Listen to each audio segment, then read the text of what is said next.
Welcome back to Professor Andy Miah Faces the Future, a podcast where I take a topic from the worlds of transhumanism, philosophy and science to think through the questions we face and the answers we have that will get us through these remarkable times.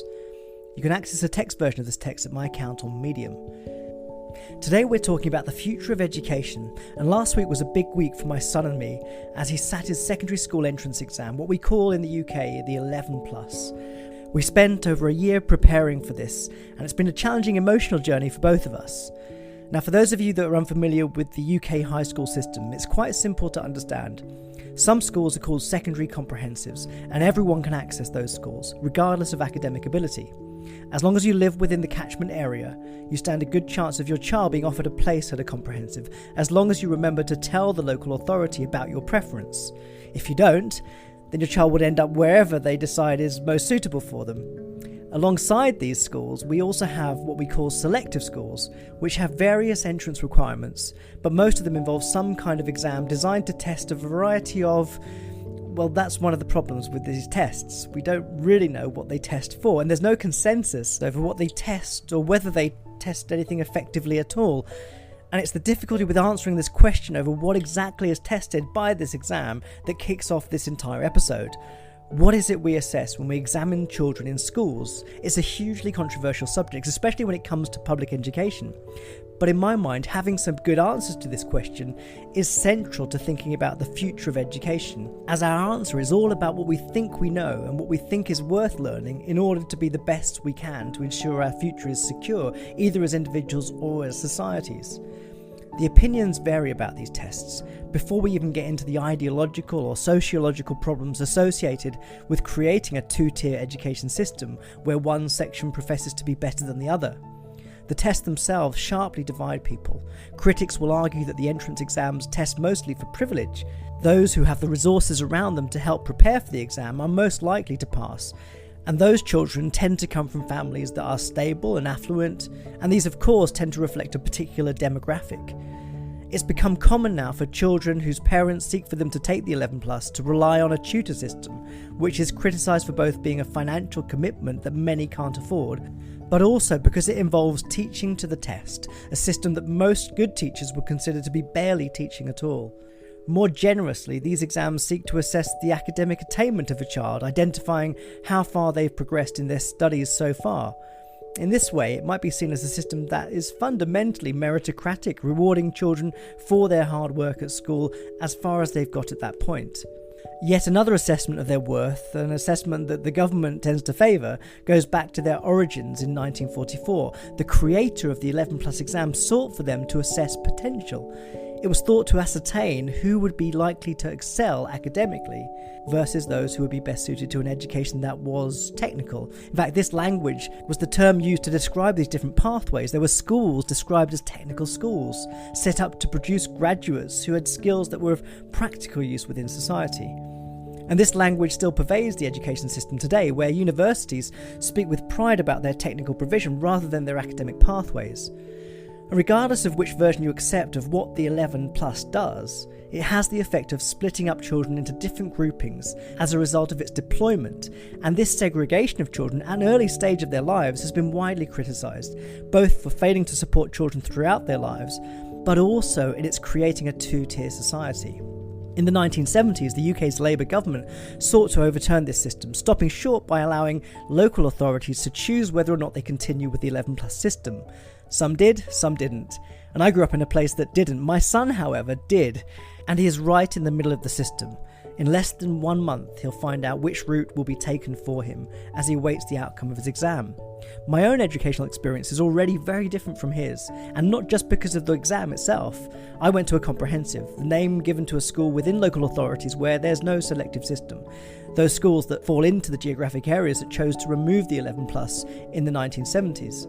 In such locations, the population of these schools spans the entire range of the local community, except for those that have gone to private schools. Those types of schools still remain all over the UK, regardless of the 11+, and tend to have their own selective entrance exams as well. When I first became aware of the 11+, I had no strong feelings about it. While I went through a system where there was no segregation, it wasn't something I grew up feeling proud of. I probably wasn't very aware of it at all, and while I enjoyed school, I don't really have feelings of pride about the system I experienced. I wasn't brought up switched on to matters of ideological concern. As an adult working in the higher education sector, my feelings have changed considerably, or rather, they've emerged. I cherish openness and seek for my own child to have access to all that the world has to offer him, and for him to have the ability to choose the path he seeks for himself. I'm passionately against the idea that certain pathways may not be available to him just because he didn't go to the right school or because he isn't a person of religious faith. For his life, I try to follow a simple principle, an idea articulated by philosopher Joel Feinberg, who argues that we should seek always to maximise the range of options that are available to our children and take actions that amplify these possibilities so that one day they can make their own choices in whatever direction they value. Of course, one of the problems we face as parents is that every single day is characterised by the pursuit of one thing rather than another. Or even nothing at all. Do we play the piano, pick up a guitar, go for a run, do some homework, watch some television, meet friends, game, paint, or, and I think this is one of my personal favourites, play the sock game, a game which involves sitting on the floor opposite each other, attempting to throw a rolled up sock into a slipper. It's a compelling and competitive sport. We're a species that unavoidably must choose a pathway, and this has become a measure of our success. To have choices is now synonymous with freedom, or at least it has been for many years. The achievement of our species has become defined by whether or not they maximise the pursuit of free choice. And we have to make choices constantly over the paths our children take. There are some parents who let their children decide almost everything, from what time they get up in the morning to how much television they watch, what they eat, and even what school to choose to go to. We believe that promoting such autonomy is the best way to secure a future where they are independent, having been brought up to believe that the ability to make choices is a critical indicator of our maturity. And we're so far down the road of choice maximisation that it's now becoming clear that this may not be the best way to go. Too many choices can lead to an overemphasis on decision making and on individualism, the idea that our choices should basically be about us rather than about others. We choose what's right for us rather than what's right for the community. Choice is treated as an assertion of our individuality, the elevation of my agency over any sense of wider responsibility. We even think about our pursuit of individual freedom as a scarce resource, as if more freedom for me will mean less for others. And in this way, freedom becomes a matter of competition rather than pursuit of a collective good that all can enjoy. Our society's focus on the right to choose may explain why we're so bad at dealing with the pandemic, as we're all focused on the lives we think we should be allowed to live rather than what the whole of our global community needs from each of us. All of these things cause me to think about the future of education, which is at the heart of the many problems we face as a society. Education affects not just how we progress as individuals, institutions, or populations, but how we thrive as a planetary community. In David Attenborough's most recent documentary, A Life on Our Planet, he identifies education, and education of girls and women specifically, as one of the crucial components of creating a more sustainable population. Education matters not just for our own prosperity, but for the planet's survivability, to curtail humanity's interest and tendency to expand its number far beyond what's needed for survival. As well, the United Nations Sustainable Development Goals have education at the heart of many of their priorities, not just the one that explicitly focuses on education. Among the things that I've learned as a parent is how setting the boundaries of expectations for children leads them to establish their own sense of normality. My son has a really healthy lunchbox every day, but on Fridays he's allowed to take some junk food to school. And on the last day of the school year, he's allowed to fill his lunch with absolutely anything he chooses. He goes a bit mad, of course, but on that day he also still chooses to take some lettuce, some cucumber and some tomatoes. He's assimilated the habit of eating healthily by being required to eat like this for nearly all of his meals. As well, we limit screen time a lot. He gets 1 hour of gaming during the school week, far less than his friends, I'm assured, but he really values that hour. And on the last day of school year, he's allowed to game absolutely all night. I mean, literally all night. He tends to stop about 12, but he's given that freedom.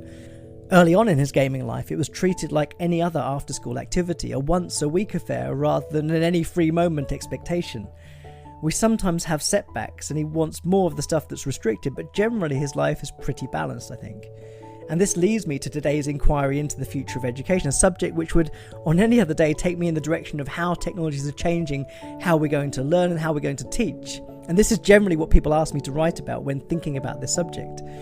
Yet today I'm more focused on how hard it is to predict the future of our education system, in part because what we consider to be worth learning changes over time. The future of education is as much a future of the things we think we need to learn as it is about the things we think are worth learning. The difference between the two is that the latter may not serve any instrumental purpose to the productivity or indeed survivability of our species, but it speaks volumes to the kind of quality of life that we seek to enjoy during our lifetimes. The tension that many societies wrestle with is between the need to prioritise skills or forms of knowledge that are in the service of productivity, and the pursuit of those things that are designed to improve our quality of life without any further need for justification. And while one may be tempted to think that there's a hierarchy between these two, we're wiser to consider that they're complementary parts of a system that perishes without any one component. This is not to say that all forms of life enhancement are equal. When one thinks back to a period in which music and theatre were simple matters of a community's oral traditions, rather than complex creative productions, it's apparent that the complexity of our life enhancers can take many forms, not just those that are presently thriving, or at least which were thriving before the pandemic.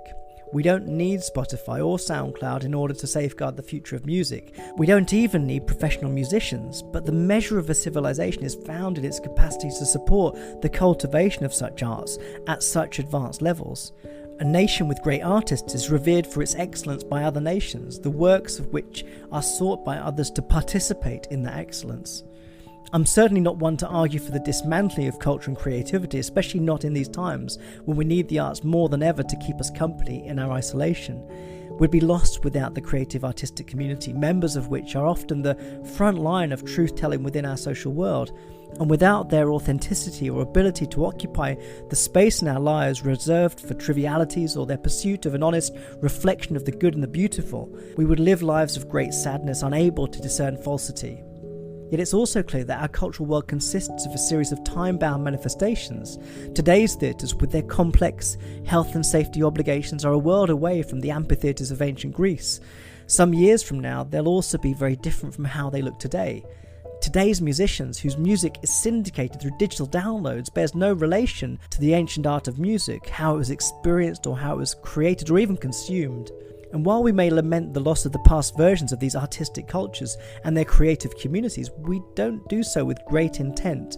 There are no major movements to revive the lost arts, which are instead now found only in those museums and galleries that seek to remind us that they once existed and that they also mattered. And it's enough to say simply that the knowledge of their history matters in order to continue to value their existence and their having been a part of our culture.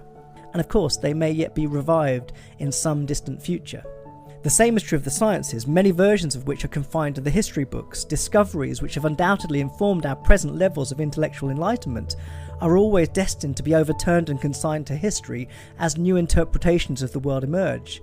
We have no need to value these early achievements except for their reminding us that there is continuity in our intellectual development. Knowledge does not emerge from a vacuum. Even those insights that may be described as epiphanies or moments of pure invention where we get close to the semblance of a novel or unique idea, these are moments that still are located within a social context, a social setting that must be able to nurture these ideas and allow them to bubble up to the surface and influence our social and biological worlds. To do so, they must go through a range of gatekeeping structures, the purpose of which is to hold such perspectives to account and demand that they evidence their insights. It's not enough for me to have an idea or a theory about the world without also testing that idea against the views of the people who are most capable of interrogating its significance. This aspect of education is the cornerstone of intellectual progress, and in academia we call it peer review. Even if you're not in academia, you'll know how the system works, as it underpins nearly all the social media platforms you use today. Every time you choose to do something just because someone else has liked it on Facebook or reviewed it favourably on Amazon, you're entering into a peer review system that's similar to what we use in academia. We propose something, we invite others to give their opinion about it, and if there's enough consensus, we develop that idea or pursue that course of action. And so when I think about the future of education, I think how important it is that we maintain criticality in everything we do. Regardless of what artificially intelligent robots can do that's better than us, we must always remain critical of what things are worth knowing, both for practical reasons and also just because they improve our quality of life. Taking an exam to assess a person's ability isn't all we should do, but if we don't test ourselves, then we lose sight of our own progress. We lose opportunities to intervene and rethink how to optimize the learning process. And while this is not a defence of the 11 plus in the UK, it's a defence for challenging oneself, and for this to involve accepting challenges that are not simply the ones we choose to pursue. In fact, challenging ourselves where we would really rather not be challenged may be just the right thing for all of us to do. Nevertheless, we should be absolutely clear about one thing. The 11 plus, and probably many other exams, doesn't test for natural abilities. I know this as I've spent a year supporting my son through the work programme it demands. The 11 plus tests entirely for what a child has been able to spend time learning and practicing. And since much of what it contains is not taught in his previous school year, a child taking the exam at the beginning of their final year at primary school will only do well if they've been lucky enough to have been supported in that journey. So I'd really rather the test didn't exist, but I really hope for his sake, with all the effort he's put into it, that he does well.